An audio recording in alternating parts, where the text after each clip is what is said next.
Hey, what's up? Welcome to the first ever live stream from my channel. Right now, as I look, there is no one online, but that's to be expected. I'm super excited to start live streaming with you guys. And really, what I want this to be is just a space for questions and answers, and for us to just talk and get to know each other and learn more about creating videos and the whole aspect of that. Whether that's the technical side of gear like we're going to talk about today, or strategy, or how you can make money off of creating videos on YouTube and that kind of stuff. So if you're here live, say hi. Right now it looks like there's no one live, but if you're watching this on a replay, put that in the comments below. I'd love to jump down and just chat with you after the fact. So that'd be awesome if you want to do that. So again, like I said, the purpose of today is to really help you guys stop guessing or second guessing your gear, or thinking about what you should be using for what content you're creating. And I know a lot of times we get kind of set in our ways and want specific things, but then realize that was a waste of money, or maybe that wasn't exactly what I needed, that kind of stuff. So for now, as long as there's no one in the chat or in the live stream, I'm just going to go through the stuff that I have listed here. So I'll just share some of my thoughts on equipment that I use. I also have a set of commonly asked questions that I'll go through and just talk to from my perspective. So if that's something you're interested in, stick around or scrub through on the replay and find the questions and things you want to listen to. So yeah, for me, let me just say what I use. I used a camera. For camera, I use a Canon R5, and the R5, let me just pop that up on screen here. The R5 is overkill for what I use it for. So I don't know where you're at, if you're looking for something that's professional grade. I don't know if you're doing freelance jobs or what your job is, or if you're just trying to start out on YouTube. I have a wide range of people that watch my videos, from people that are already in video production, but some that are just trying to start YouTube channels. So this is massively overkill for anybody starting YouTube. I had this camera because I take photos, a freelance photographer, as well as videos, so I needed something that had some of the more professional grade things, as well as lenses and that kind of stuff. I bought this years ago when it was new, but it's still a great camera. I use it all the time. It has 45 megapixels, so that's a huge deal with photos. I don't know if you've ever shot with something that has 45 megapixels, but it's awesome to be able to crop in after the fact. And then for the lenses, the lens I'm using right now is the Sigma 24mm f1.4, and so this is an EF lens that I have adapted to the RF camera, and I love this lens because, one, it's cheap compared to the RF lenses, but two, it's incredibly sharp and has a lot of depth of field, or the blurry background. So I use this primarily for almost every video that I do here on YouTube. I have a number of other lenses that I use throughout my projects. I have anything from the cheap 16 mil pancake lens. I don't know if it's gonna be able to focus because it's gonna try to see my face, but that's right. Small little pancake lens, and then all the way up to the 70 to 200 L series lens. So there's a lot of stuff that I use that just isn't really useful for YouTube. It's for other projects. So we can talk more about that. You can comment stuff below, or if you're joining live, you can comment, and we'll talk about those type of gear. So that's the camera and the lenses, but I also use different microphones. So obviously this microphone, again, is overkill for YouTube. This is the Shure SM7B microphone. It's an old microphone. It was made a long time ago, made really popular in the studio space for music by Michael Jackson and stuff. They use this mic, but it's a great mic, has incredible sound quality, but it's definitely overkill for anything you're going to use. I'm looking around some of my other videos. I use the DJI mics. So this is the first gen. So it has 2 microphones and 1 receiver, 2 transmitters, 1 receiver. There are newer models, and the mini version of this, so the DJI Mic Mini, is my favorite because it's so small, and it sounds really good. I mean, almost as good as this. And those are a lot cheaper. So like if I come over here, let's look at the Mic Mini, and I'll just go to B&H here. All right, so if we look at this over here, we got the Mic Mini 2. So this is our Mic Mini. It's a 2-person thing, just the same as mine. It has 2 transmitters and receivers, or 1 receiver.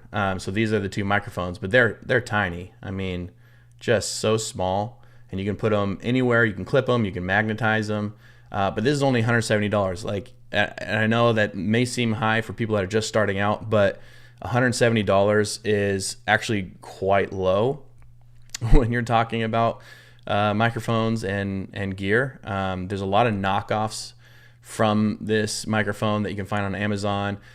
Even Hollyland just came out with a recent one that's really small like this. And they have some good stuff. They're on the cheaper side of things. They have some good quality mics. It doesn't sound, I don't think, quite as good as this one does. But like, I think Think Media just did a video on the Hollyland microphone, so you can check that out for like a review. But I really like this microphone. And so those between this mic and this mic, those are what I use the most. I actually do have a couple of boom mics, and I don't use them for YouTube because I don't want to set them up and I don't need them as much. I use those for the professional videos I do, or interviews or documentary style stuff where I need to put it on the camera. I have a couple of those boom mics. One is a Audio Technica something, I don't know, I've had it for like 10 years, and then the other one is a Rode Video Mic Go, and then I have another one I think from Deity, but I don't remember, the P4 or something like that, I don't remember. So I have a few of those boom mics as well. So again, those are overkill. But just something like this, like I've used, so for instance, for like a podcast style mic, Rode makes a Rode. Let me pull it up. A pod mic. Yeah, here we go. So we got this. It's a $100 microphone. And they have more expensive ones, and there's also, again, other brands that aren't Rode, but I've used this one a lot. I produce a podcast, not my own, but someone else's podcast that I produce, and so I do like live video switching and stuff for that. And we actually just use these because there's multiple people on the podcast. They're cheap, and with the right processing and whatnot, like it works really well. It sounds really good. So the difference between this and this, which is like a $500 mic, is not that much. It really isn't. Like, you're gonna get a little bit more quality, especially if you're doing vocals like singing and that kind of stuff, out of this mic than this mic over here. But it is still a very good mic, and so I would definitely check that out if you're looking for a studio style mic. I don't have a link for that in the description. I do have a link for a lot of gear down in the description. They're all affiliate links, so it doesn't cost you any extra, but it sends a kickback to me and it supports the channel, so that's great if you want to use that. You can also just click one of those links and then search for that mic on Amazon and buy it, and it still would send the kickback to me. But that's a great mic. And then that's pretty much all for the mics that I use. And then for lighting, I have just a lot of different lights that I use in professional arenas. And oh, hey, Mona's on. Nice to see you here. You're the first one to join the live stream, so welcome.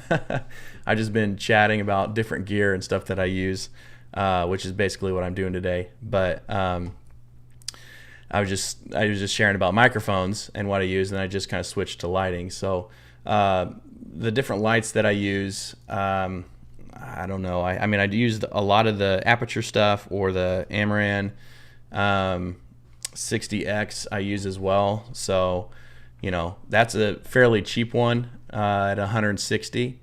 And again, there are cheaper alternatives. I stick with the brands that I like usually because I've seen the quality over time and seen how they continue to produce well and don't break down and have issues. There's other brands that I've tried that are cheaper that don't have that quality. So Amaran, even though this is still $160, it seems a little bit pricey compared to more professional grade. It's actually pretty cheap, and this really has a ton of output for that. So yeah, so here's a question. This is the first time I'm doing this, so I'm putting new up on screen. Oh, I just knocked it off. Okay. Yeah, I need a new light. Is there something good for people with glasses, or maybe the angle? Okay, yeah, glasses is a big deal. It's all about the angle when it comes to glasses. So for instance, right here, there's a lot of things that can reflect on this, and I can't, like, I have a monitor over here that I'm looking at what the camera sees. So when I look over here, there's no reflections. I'm sure there is right here when I'm looking at the camera. But I have a matte softbox right here. It's like a square rectangle about 2 foot by 1 foot. And it's not super soft, but it's up at a 45-degree angle, so that helps keep the reflection off my glasses. And then I have monitors, so like right here off to the screen, and if those are full brightness, those will reflect as well. But the main thing with lighting is the softer the source, so the bigger and less harsh the source, the less it's going to reflect. So if you get a softbox, and you put it kind of at a 45-degree angle and off to the side a little bit, it'll reflect less. The more you bring that around, like kind of behind the camera, the more it's going to reflect into the lens. So you kind of, like I always say, draw a line. So if I draw a line from here to here and it bounces 90 degrees, where is that going to go? You're going to kind of, that's the rule of thumb that I do when I'm lighting something. But soft sources are better because they don't have what's called catch light. So like if it's a small source, like on top of the camera or whatever, even if the light isn't big enough to cast a shadow, you're going to see a little glint of light because it's such a small source. Yeah, a softbox to recommend. It depends. It depends on, let me look it up. It depends on what you're using. So for instance, if you were using that Amaran that I just showed, that has a Bowens mount, so it's a specific mount type. And let me pop this on screen.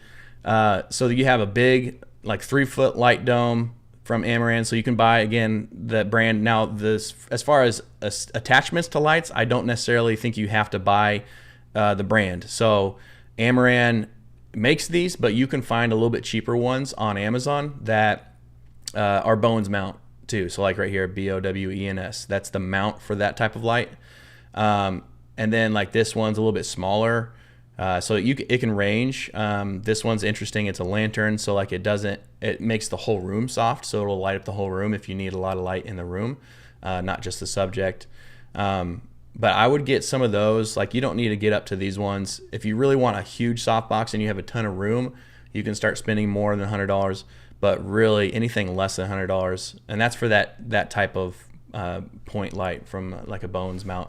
If you're doing a panel, I'm trying to think of who makes it. Like, panels have different softboxes, so I don't think I have any Falconized ones here. Let me try to pull up something else.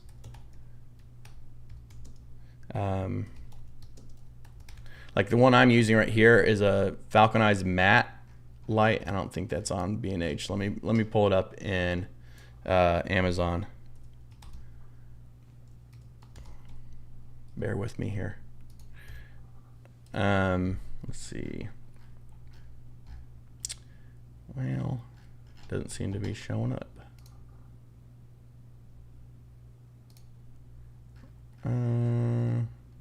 I mean, they have the on-camera one. I don't know why. Yeah, I can't seem to find this one. This is a really old light, but I'll pop this on screen. It kind of looks like this, but it's not a on camera light.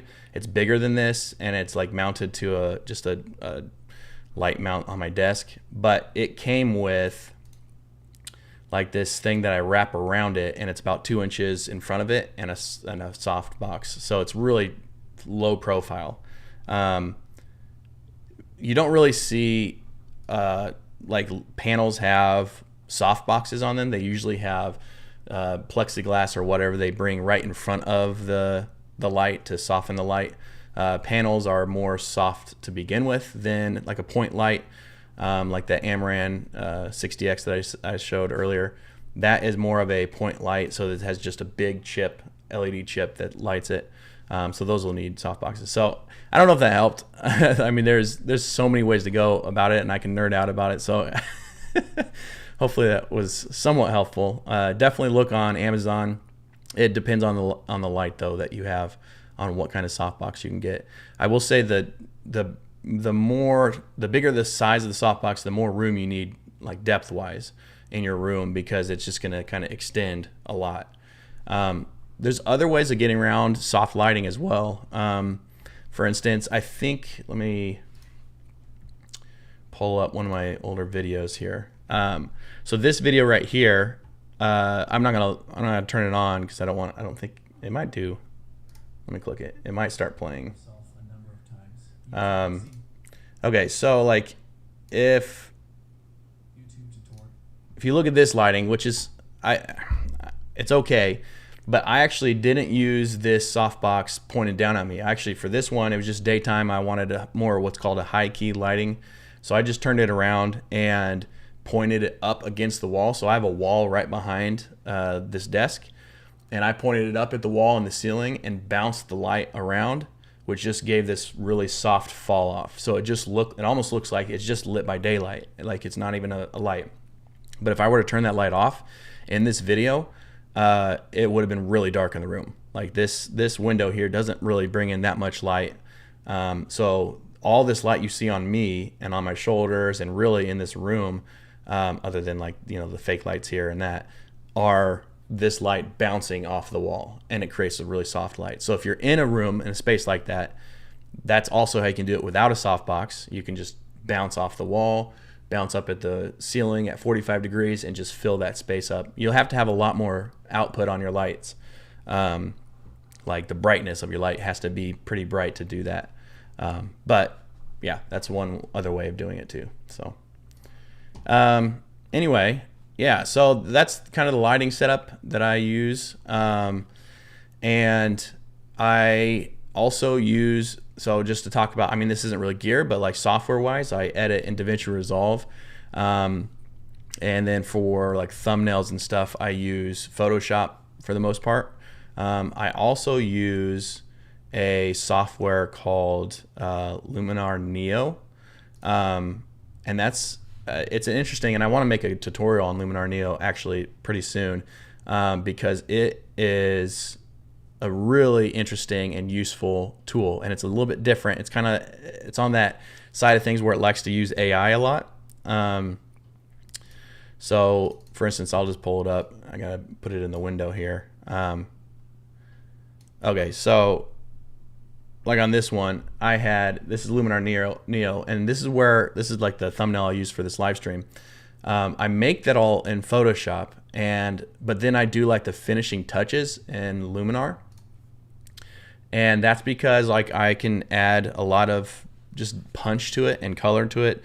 So like if I toggle this is what it is coming out of Photoshop, and then I just add a little bit there. So you can see it pops on a little bit. So there's a little bit less dynamic, nature to the photo, contrast, saturation, and then it punches a little bit. It's hard to see on the screen here now that I'm looking at it, but I love that software for that reason. I don't do all the editing in there because it's not like it's a photo editing. It's really a replacement for Lightroom, not for Photoshop. But I use that even in photography stuff. I use that instead of Lightroom. It catalogs and does very similar stuff, but it has a lot of powerful tools in it, and it makes it a lot easier. So I'll probably do a tutorial on that soon. Yeah, you're welcome for the info on lighting. I can talk about any of that all the time, so I'm glad you're here. Anyway, so that's kind of what I use. And then I also had like thought of going through and just talking about some gear that, you know, I recommend, which I kind of did while I was doing that. You know, the cheaper lavalier mics from DJI, the Mic Mini, I really like, and that's on a more of a budget line of things. I do get questions about like webcams, you know, for people who are starting out, and I just suggest use your phone anytime you do that. I have, let me see if I have that around here. Like you can buy mounts for your phone that just go on top of your monitor. I don't think I have that here. You can buy mounts. I have a magnet mount that just works with, my desk is a mess. So I can't find anything. I have a magnet mount that actually just like clips on top of my monitor and uses the MagSafe from my iPhone to, you know, hold it up there. And then you can just plug it in and use your iPhone. That's the best webcam you're going to get if you're going to do a webcam, the iPhone. So yeah, that's what I would suggest. Don't buy a webcam. Just try to do the iPhone thing. And then, you know, a lot of people ask best mirrorless camera under $1,000. They're trying to upgrade to, you know, something that's like more cinematic, has depth of field, like the blurry background, has detachable lenses, things like that. And I've used a few of them. I primarily use Sony and Canon. Personally, I have Canon stuff. Sony I use for work, and I like both of them. Canon, I do find I enjoy the color a lot more. I have to do a little bit more fine tuning to Sony's color to get it where I want it. But Sony's have more dynamic range in the sensors. Anyway, so for like a camera under $1,000, let me pull up the big screen here. The newer Canon EOS R50V is pretty awesome. It's a smaller sensor, so APS-C size sensor. Excuse me. But it's got incredible potential for a camera that's $700. So you can get this with the kit lens, and that's only, you know, $930. Or you could get this and then get one other lens that you might use that might have a better f-stop for more depth of field. But this camera is where I've been suggesting people go. I've had a few people ask recently, and it is still pricey. Like it's hard for me because I feel like if you're using your phone, there's a certain quality jump you need to get to before to get the worth of it. So like if you go from a phone to a camera that's $300 or $400, that's not going to be a big enough upgrade in quality to justify spending that money. So usually you're going to have to go to 500 or at least 600 plus to justify spending that money to get the quality boost.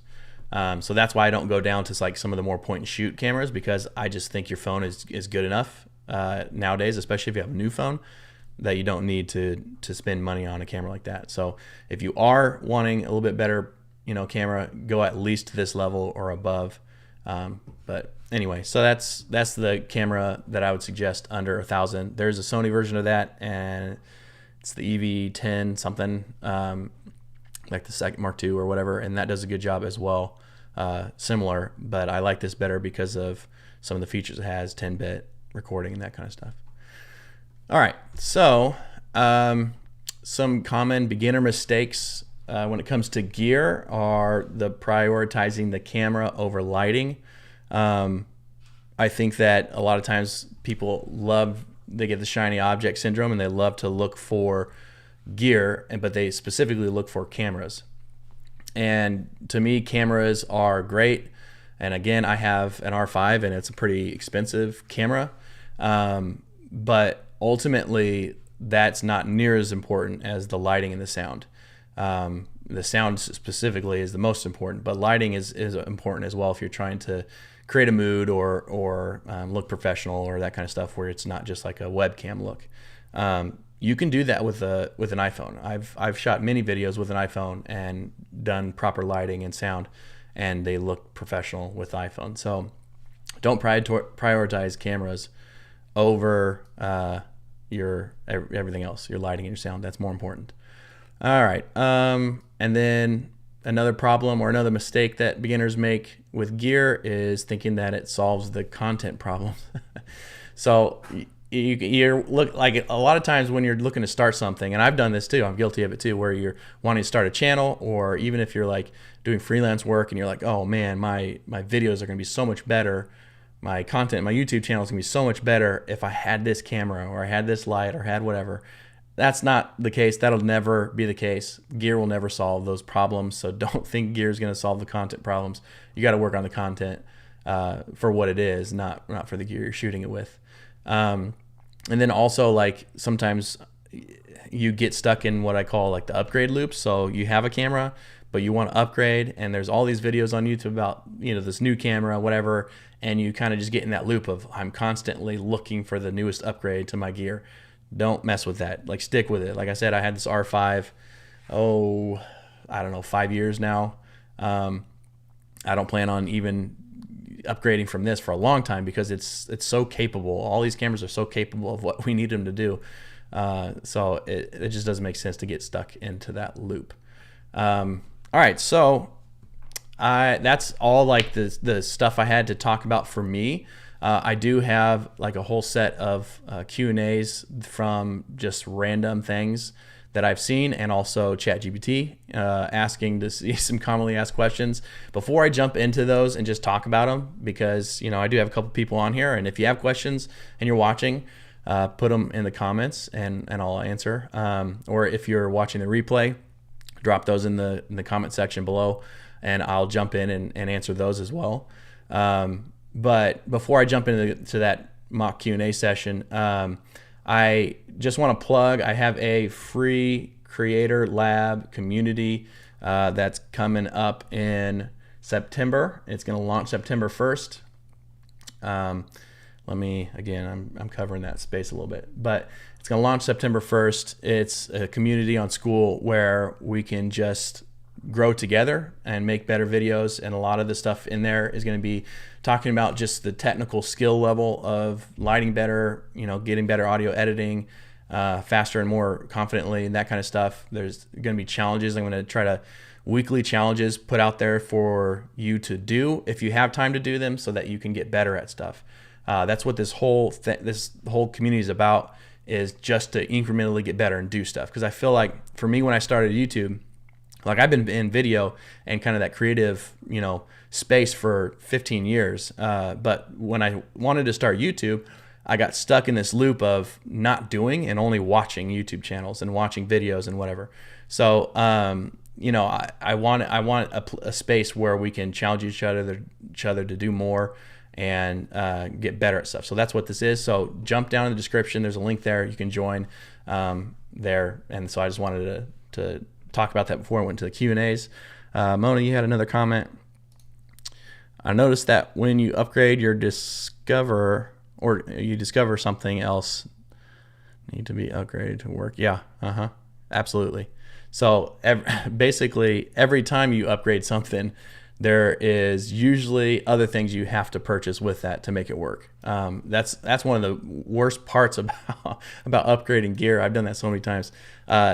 Where, like, even just for this live stream stuff, like figuring out, you know, for my camera specifically, it's an older camera, so it doesn't have a USB-C out to come in and be a webcam for this live stream.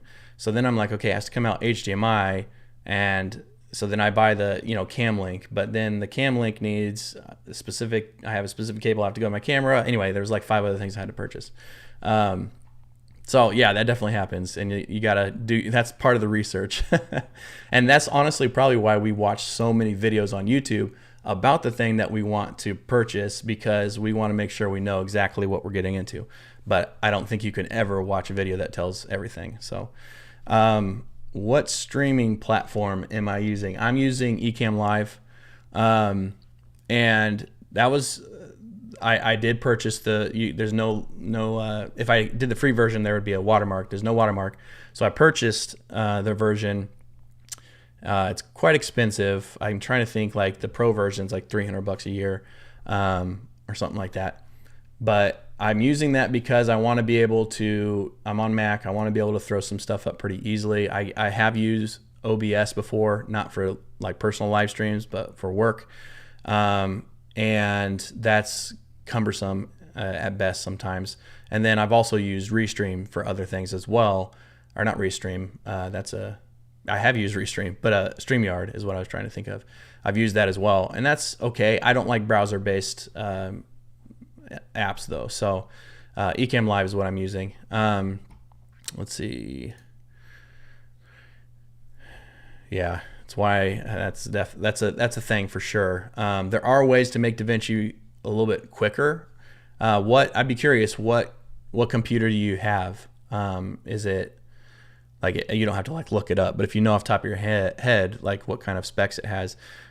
Resolve is a more professional grade software, so it's gonna be a little bit more processor heavy.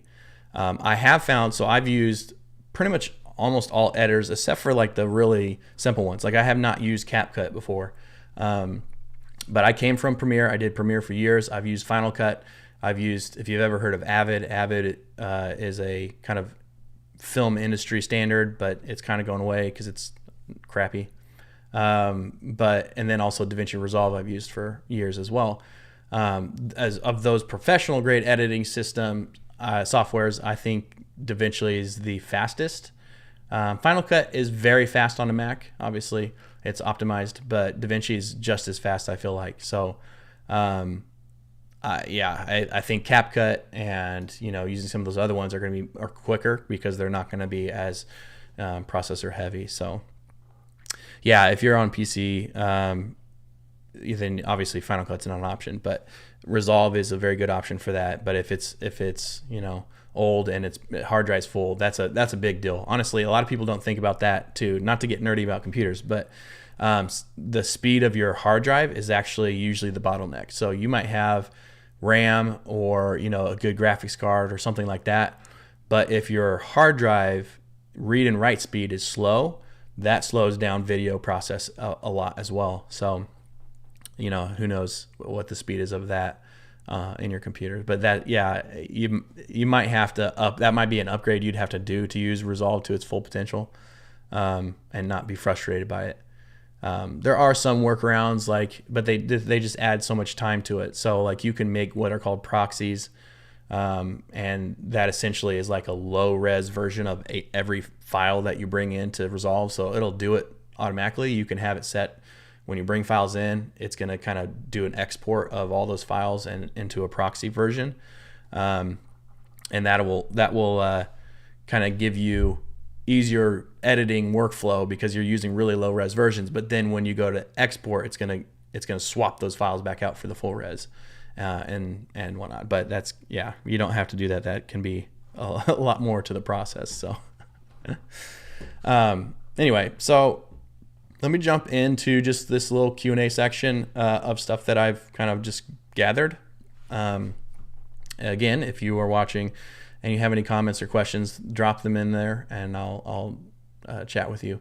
As far as like camera and video quality, a lot of times I get asked if people need to have mirrorless cameras to look professional. And I kind of touched on this already. I think you can look professional with an iPhone. You just have to light it and have the right audio. Like the idea of professional is purely just like polish. So not everything has to be polished too. So think about what you're making. If you're making a YouTube channel that isn't in a niche that needs a lot of polish, like maybe you're doing a landscaping channel or you're doing pottery or something else, like you don't need a lot of polish on those videos. So no, you don't need a mirrorless camera or one of the newer cameras to look professional. I think lighting and audio, starting with audio is key. Thinking about your lighting, making sure you have enough light, because an iPhone will break down very quickly if you don't have enough light in the room. If it's too dark, it'll look really bad. So just thinking about those two things will make your video more professional or more polished. Another question that I've seen is, can I make good videos using just my phone? Again, I touched on that. Yes, you can. Let's see. Why does my video still look bad even with a nice camera? I actually get that question quite often as well, especially with people that I just know and that are in my circle, because they'll ask for input on what camera to buy. They just want to take family photos, or they want to take videos of their vacation or whatever. and but it looks bad. A lot of times it's just user error. I mean, you have to know how to use your camera. So again, cameras are not going to just magically make everything look good. There's so much extra things to making your camera look nice and look good. Lighting being a huge part of that, and composition.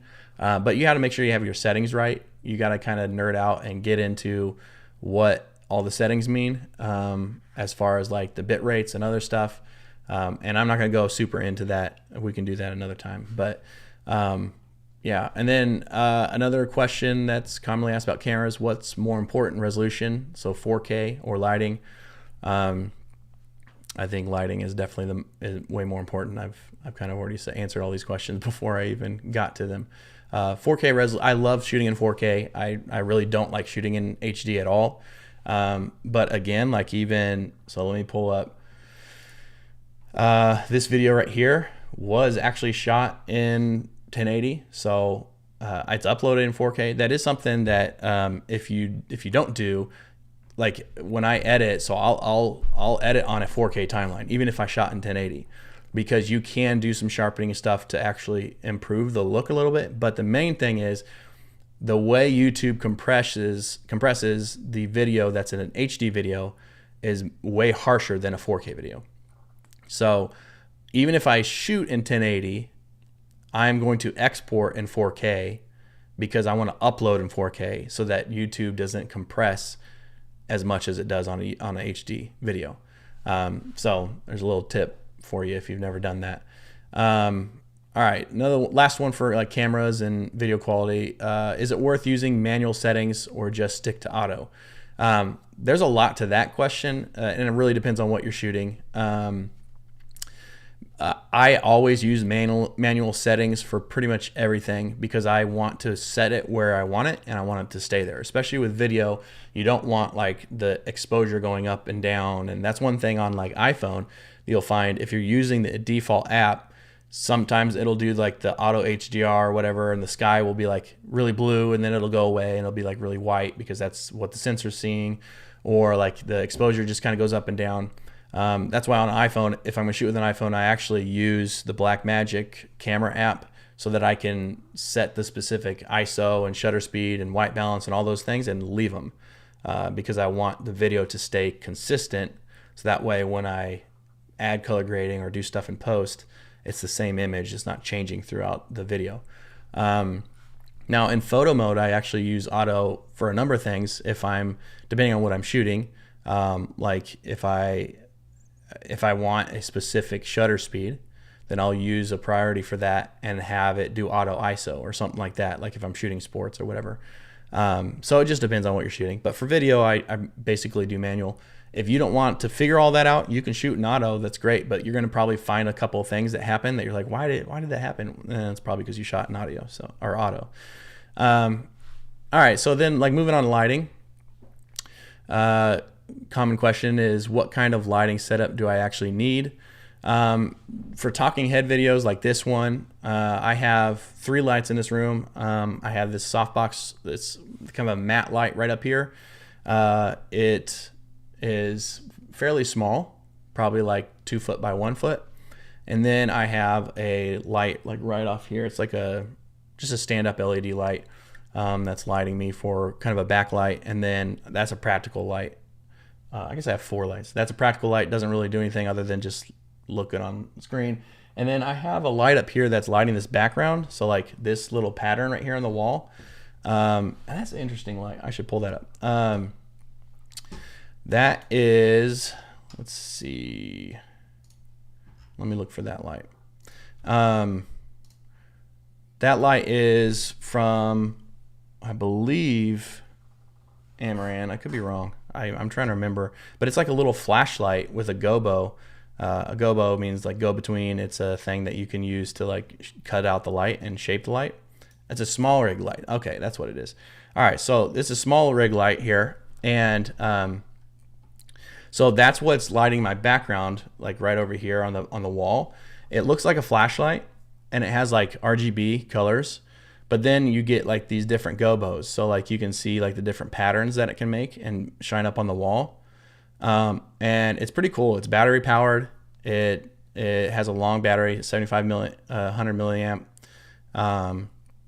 Anyway, so I just charge that and I just like hang that up on the windowsill over here, and it's cheap, which is nice. So I hang that up and that lights this wall back here. So I guess there's 4 lights in here, but yeah. So that is not what you need. What you actually need is 1 light or no lights if you're using natural light. But depending on if you want to shape the light, you'll need more lights to do that.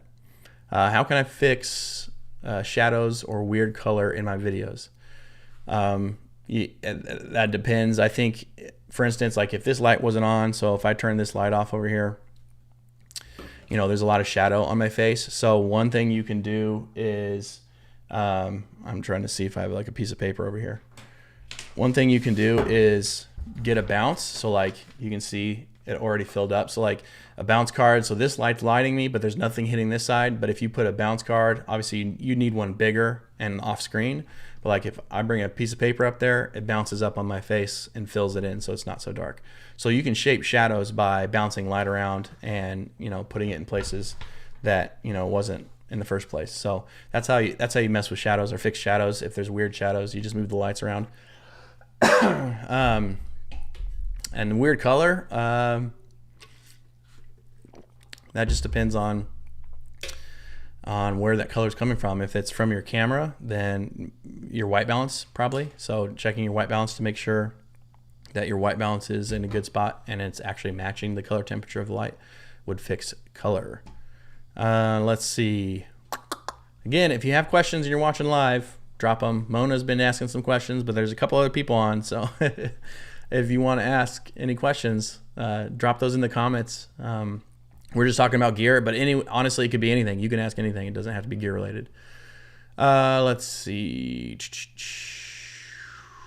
Let's go to audio. There's some questions that I've, brought in. I kind of already talked about that. What's the best budget mic for YouTube? I think it's the DJI Mic Mini. If you're thinking lavalier, so like something that goes on the person's body, I think that's a great mic. It's not the cheapest, but the quality of that is better than the cheaper stuff that's under 100. So again, I think I had that pulled up. Let me see if I can pull it back up. Well, it's one to verify I'm a human now. So let's see. Yeah, so this is what I would say is the best like YouTube mic, because you can use this for walking, talking videos, just walking around outdoors. You can do it for studio like this. You can just wear it. You can do it around the house. You can do it when you're riding a bike. You can do it wherever. So this is like my favorite one for just YouTube, and I think this is budget, even though it is still 170. Because of the ease of use it gives you, and this case is a battery, so it actually recharges the transmitters and the receivers. So I think this is the best one that I would use. Now you can get cheaper mics and test them out, but I like that one the best for the quality of sound and the build quality. Should you use a lav mic, shotgun mic, or like a USB studio mic? It depends on what you're doing. Lav mics are like that DJI I just showed you. Shotgun mics are similar to this. So this is a DJI shotgun mic with a sock on it. So, excuse me, this mic right here, it's a directional mic. So it's gonna capture most of the stuff wherever you point it. So you point it at someone's mouth, it's gonna capture that audio a lot more than it does anything else around it. So if you need something like that, then that works. Typically those are for like documentaries or films, or TV type stuff. They are narratives type stuff, I guess.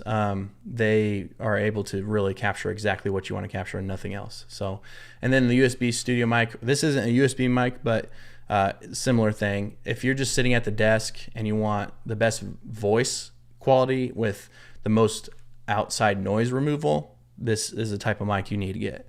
This will not capture a lot of the room noise or anyone else or echo or that kind of stuff, because it's usually something you put really close to your mouth. And it just, the way the pickup pattern is shaped, it doesn't pick up a lot of that stuff compared to like that DJI. Will pick up a lot more of this room noise than anything else. I'm sorry, I got like a tickle in my throat. All right, another question. Let's see. Why does my audio sound echoey or hollow? I kind of just touched on that. If you are in a room that, like my room right here, has no sound treatment, so like the only thing catching the sound is like this curtain right here, obviously me and some other things.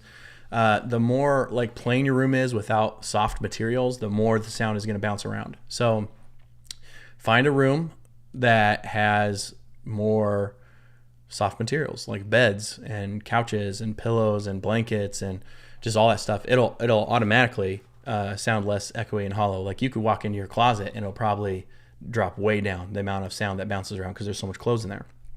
So find a room like that. Obviously you want it to look good, so you can't just go anywhere, but you can try to strategically move things around. Or outside, you're going to have no echo or hollow because you'll be outdoors. Now you'll have a lot more noise from just outdoors, but yeah, so that's how you remove echo or hollow without buying stuff. You can buy sound material, sound blankets, and audio stuff to put up on the walls, but you don't need to. Okay, so let's see. Last question about audio. Is it better to fix audio in editing or to get better gear? Get better gear. Like there are some pretty amazing AI features with audio nowadays, and I use them every time I edit in Resolve. In Studio version, there's a like AI noise reduction type stuff, so it removes some of the echo and background noise and just keeps my voice. Does a really good job. But if I didn't start with a good mic and a good setup already, it would just do an okay job. Like it can only, like there's a phrase, and pardon the crudeness of this, you can only polish a turd so much. That's always a phrase I've heard, and like when we film, it's just like if it's bad to start with, it's not going to get much better once you get into editing. So the idea of just like not using a microphone and not worrying about the audio or being in a good place, and then saying I'll just use one of those AI features in post is not a good way to go about it. It's really like that's the most important thing in your videos, is to get good audio. So don't skimp on the audio, skimp on the camera gear. Get better audio gear and use your phone. Like that's my thing. So definitely don't fix audio in post, or don't like rely on that. Fix it if you have it and you need to fix it and make it better for sure, always. But don't just rely on that. All right, and let's see. No questions in the comments. So let me just move on. I have another little section of like 3 other questions here. Why should I upgrade, or what should I upgrade first? I've touched on these. I should have read through and culled some of these out. I tend to blab, so I've already answered some of these. This question is, what should I upgrade first, camera, mic, or lighting? And I kind of touched on this even before we started Q&As. Microphone would be the first, lighting would be second, and then camera third. That's the order you should upgrade. Now, if you already have good mic and your lighting is okay, or you're just using outdoor lighting, then you can upgrade the camera. I think that's fine too. But that's typically the order I go in.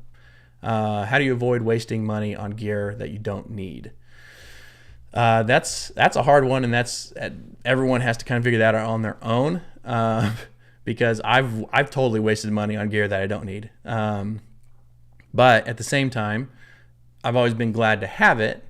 There are a few things that I've sold that I've like, I don't need that. Like one time I bought a recorder that it's a monitor and it records video out from the camera. And I spent like $1,500 on this thing. It was for a professional shoot for a job. And so I used it on that job.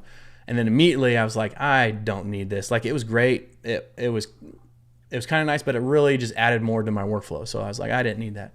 So I sold that. And luckily I was able to, like, it was kind of out of stock. So I actually sold it for the exact same amount I paid for it. So, but that happens a lot. Yeah, okay. Mona has some questions here. Can you talk about a little bit more about mic settings? You have a Yeti. Okay, I've never used a Yeti. Is it a USB-C, I think, interface? Let's see. I'm never sure I have the settings on the mic set correctly for what I'm doing.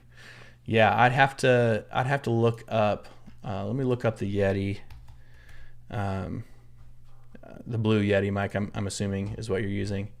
Well, not color, but just the name of it, Blue Yeti. Let's see. I'm just looking on the computer here.